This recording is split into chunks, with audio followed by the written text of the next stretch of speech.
Oh, I'm just waiting for my camera operator to get in place. Well, ladies and gentlemen, welcome to the My Bike Motorcycle Insurance Australian Superbike Championship presented by Motul. It's our Saturday evening press conference. I'm going to lead off with the first champion of 2022. Let's give it up for the Dunlop Supersport champion, Cameron Dunker. Supersport, you reckon? Give him a wave, Cameron, so they know who you are. We'll just check your mics on in front of you. Say a few words for us. Hello. Yeah, that's good. Let's lean into the mic. Let's get you a bit closer. Cameron, there was a scenario where you could take it through to the next race, but you were able to secure the championship in the first race. How does that feel? Feels awesome. Just to get the pressure off my shoulders, and the next two races I can just go out and have fun and not have to worry about a championship. All right, well, we haven't seen a 300 wheelie over the finish line ever here, so if you could just put that on your having fun list, that'd be terrific. The back half of this year, you've been really, really strong, and certainly at Phillip Island, you were able to do something we don't see too often in 300, and that is actually get off the front on your own. What do you put down this late season pace to? I don't know. It's just instead of trying to go out with a group in like practice and qualifying, I've just been going out by myself, working on the race pace, and just seeing what we can do, and yeah. Now, that last race, you were variously at the front, and as befits the 300s, you got shuffled back to fourth and then third and so on. Was it in your mind that you didn't need to go and win, or were you always thinking about the victory? Yeah, that last lap was one of the scariest laps of my life, I'd say. I was just trying to hang on to it, and seeing Teo have like a big moment, and I thought about going for the win in the last corner, but I just played it safe and brought home the championship. Oh, it's that sort of maturity that might see you take a few more championships. Let's hear it again for Cameron Dunker, ladies and gentlemen. Terrific outcome. Why don't we scoot down to our pole sitter for Supersport, Harrison Voigt. Harrison, you know, you're on team orders, the team manager and owner. I think the owner's out in the crowd, but one of the senior team managers is here. No pressure from the Thriller Motorsport team, but you put it on pole and it's all looking pretty good for tomorrow. Yeah, today I managed to bank in a not too bad lap time with the conditions we had. The wind was a little bit stronger compared to yesterday, so that made it difficult, but that was difficult for everyone else. So yeah, I just tried to get going early at the start and build up a momentum and some consistency laps, and yeah, it wasn't too bad, and I managed to put in a alright lap time, and it was a second from second place. So yeah, I tried to bank in early because we all knew that with the quali too, we weren't sure what the weather was going to hold, and yeah, it managed to be wet anyway, so we were a bit lucky on that side. But yeah, I was looking forward to getting back out there again and having another go to see if I can improve my lap time. Now, for tomorrow's race, weather again could play a big role. It always likes to play a role at this time of year, and we've certainly seen some weird situations last weekend at Phillip Island. But here, this weekend, again, we could be facing some wet running. We spoke about you riding in the wet. What are your thoughts leading into tomorrow's racing, wet or dry? What's your preference? Yeah, I don't really mind what it is. I don't think I'm not too bad in the wet. I haven't had a lot of experience with the 600 in the wet, but when I rode at Phillip Island earlier this year, it felt alright. So yeah, I'm looking forward to whatever it is, and yeah, bring it on. I might ask Jack Miller later. Jack, would you prefer him in the dry or the wet? Probably the dry. Safer for the team? Yeah, fair enough. We'll turn to the gentleman next to you, Tom Bramage. Tom, you've been racing in this championship in the Michelin Supersport Championship all year long. You'll be starting just behind Harrison this weekend. Actually, you're in third, aren't you, on the grid? Yeah, third, sorry, yeah. Just to make sure. I've got to come down to Dallas in a moment.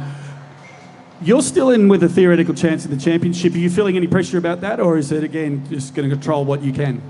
Yeah, no, the pressure's not on me. It's on the people that are leading the championship ahead of me. So I'll just do what I can. We had not unlucky, I made a mistake in qualifying on my second flyer and didn't get back out there. Then the rain came. So yeah, that's all right. We were fast yesterday, and we'll try some things in warm-up and look forward to the races.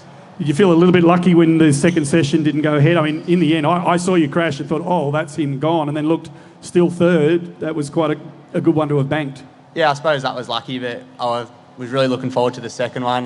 Yeah, we needed it dry, and I definitely thought I could have improved on yesterday. So anyway, it's all right, and on the front row, and get a few good starts, and we'll be there.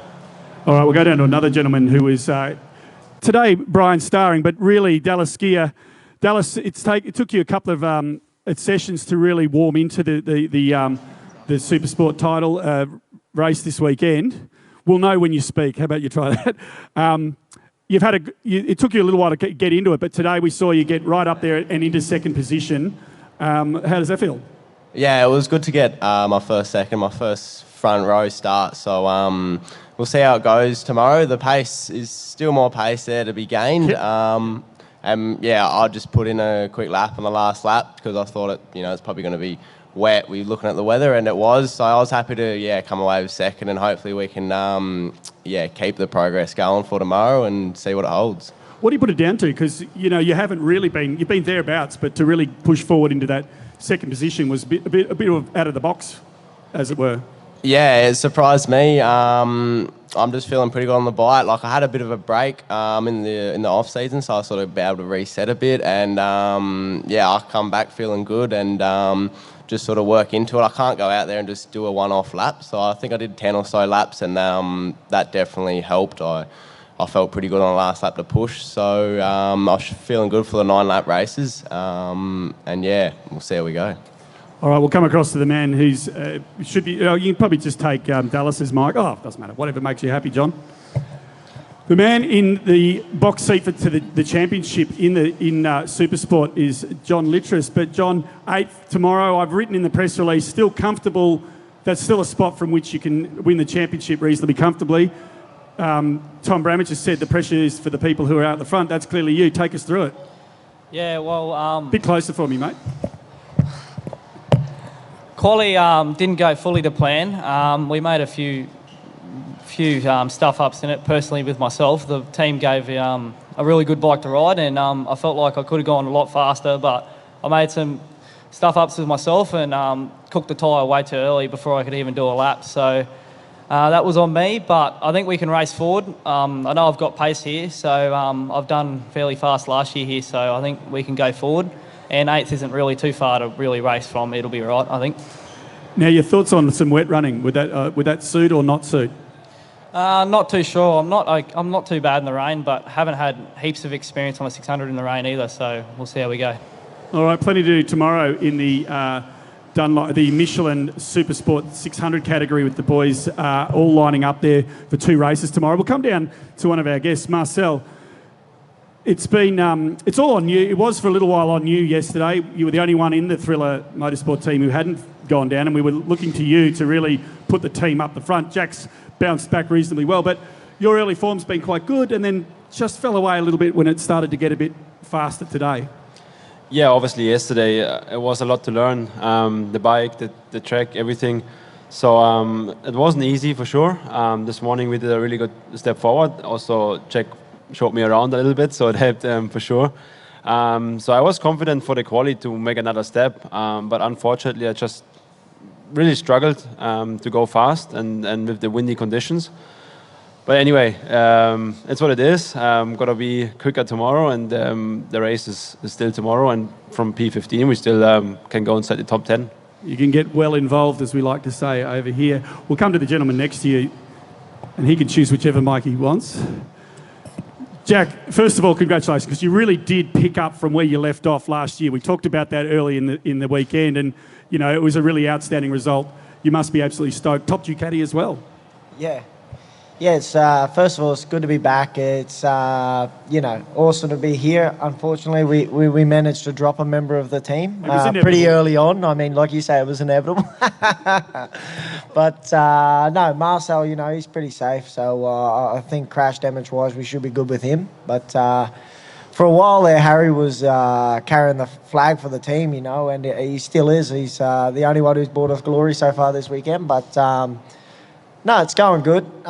We've been working on the bike session by session, just trying to understand, having no data logging or anything like that. The only data logging is the idiot sat on top. So we're trying our best. But no, I was happy to get a decent lap in there in quali. I had a good one going yesterday when I threw it in the ground. So was pretty happy to put a decent lap, 2 decent laps together in quali. And it wasn't quite enough for Mike. Their boys are riding really well. Everyone's riding really well this year. I think, the field's really stacked compared to last year. So, as you've seen over the weekend, we've been down outside the top 10. I've had to work for this one, but it feels good to be back on that front row. And as I said, at Parc Fermé there, I'm still very nervous on the starting situation because Yeah, it's going take to us be. through why that's the case, because from MotoGP to Australian Superbike, it's quite a difference in terms Yeah, of the but it's start. not even that. I mean, I know how to start multiple motorcycles. I'm very good at starting a dirt track bike. I'm very good at starting a motocross bike, but I don't know what it is with this thing. I can't get it without launch control or anything like that. The clutch lever just starts bouncing in my hand and I start bouncing around like an idiot. So I feel sorry for every Joe Blow that rides a V4R on the road and wants to race somebody off the traffic lights, because I reckon it'll be pretty difficult.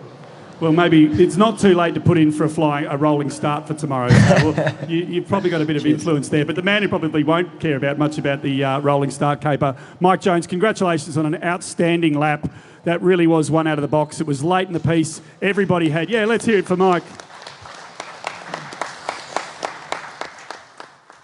It was late in the piece. You know, we looked up at the timing boards and everybody was on track to do the fastest lap of the day, and you were the one who ended up pinning it down. What do you put it down to?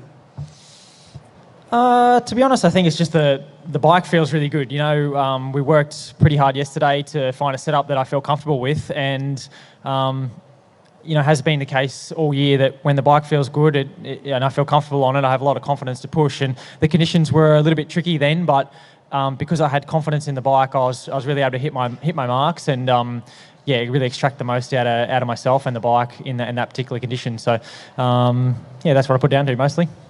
Happy for the extra point, obviously, but you know, in terms of stamping yourself on the championship for tomorrow, this is about as good as it gets, isn't it?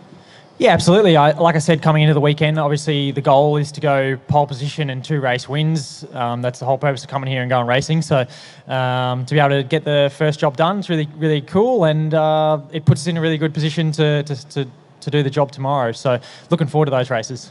Plenty of fast guys behind you, including Mr. Miller over here. What are your thoughts on his performance thus far? Oh, absolutely incredible. You know, it's obviously it's great to have you know, Jack and his team here this weekend. It really boosts the profile of the sport and sort of, I guess, shows a little bit of where or how our competitors are here. But of course, it's no easy task to be able to just turn up at a venue on a sort of, you know, lots of unknowns and coming from, you know, there's a lot of change, a lot of things to get used to. That's and I think that sort of really shows the level of a rider is their ability to adapt to change. You know, so anybody can, not anybody, but you know, people can go fast once they're, you know, work towards it for a period of time. But to be able to do it when you just get there and do it all really quite quickly, that's I think just shows how skilled Jack is, and obviously the guys in the MotoGP. Plenty of guys behind you want to make a statement. I mean, Jack wants to show that he's got all he needs to go and win. There's other guys who want to move up in the championship. You know, Wayne Maxwell and certainly Brian Starling have left the door open, being so far back for tomorrow. If it gets a bit willing, are you happy in race 1 to just sit back and take third and salute for the championship? I think the decision I'll make during the race will be to finish the race. Obviously, we're in a really good position, and like I said, I feel comfortable on the bike, so I'll fight to a certain extent, but at the end of the day, the championship's the goal. It's been the goal the whole year. But if I go into the race with the mindset that I've had this weekend, which is to try and race for the win, I believe that it'll be my best performance in the race, and that will be able to get the job done. All right, we'll look forward to seeing how that pans out. The man probably most likely to challenge you, at least in a turn 1, if Jack Miller's start comments are to be believed, and I'm not sure they are, will be your teammate, Crew Halliday. Crew, you've been at or near the top 3 all weekend. P3, I know you'll be a bit disappointed, but front row of the grid in this company is still very, very good. Not sure if you've been watching the starts from me lately, Tom, but usually I'm going from the first row to the least 4th by turn 1. Everybody seems to be competing to be slowest off the line tomorrow. Mike, are you going to just back... But seriously, you've been fast here. You've found some extra pace in the bike.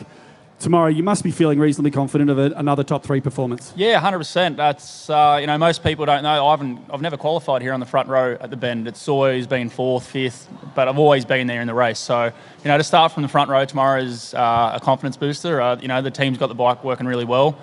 It's going to be interesting to see what everyone runs in tyres tomorrow. The weather's looks like it's going to be a little cooler, so I think anyone that says that they got the tyre life down pat is lying straight up. You know, this is always a tyre degradation race, and it's crazy because it's only 11 laps. So these tyres do fall off quite quick, and there is 3 options there. So I think we just got to wait till we wake up tomorrow morning and see what the weather's going to be like. And I think it's just going to be battle to the end in who's got the most grip. Now, we just spoke to Mike about his thoughts on the title championship race. Any thoughts from you about how you're going to go around your teammate? Are you going to get in there and get involved, or are you going to give him the space and respect he probably deserves in his position in the championship? I'm 100% going to get involved. I'm not going out to race him dirty, but I want to race to win. I've laid down once. I let him, last round it was blatantly obvious, but it is what it is. We're in a team. We're here to get Mike that title. I'm not in contention, so. But he also understands that I want to win. So if I do end up passing him, it's not going to be like something dumb and throw it at the inside where it's super close, where there's a chance of me taking him out. Not going to happen. So I just want to get out with the good boys, pass him clean, and I want to fight for a race win. Well, ladies and gentlemen, tomorrow promises to be an absolutely enormous day in this championship run to the last end. Let's hear it first of all for all of our riders for coming along this evening. Thank you, gentlemen, one and all. So 2 races tomorrow in both Supersport and Superbike will be here, obviously, first thing in the morning. We're live online, streaming across the day and on SBS and Stan Sport. But for now, from the Ben Motorsport Park, from the MoBike Motorcycle Insurance Australian Superbike Championship presented by Motul, it's good evening and thank you.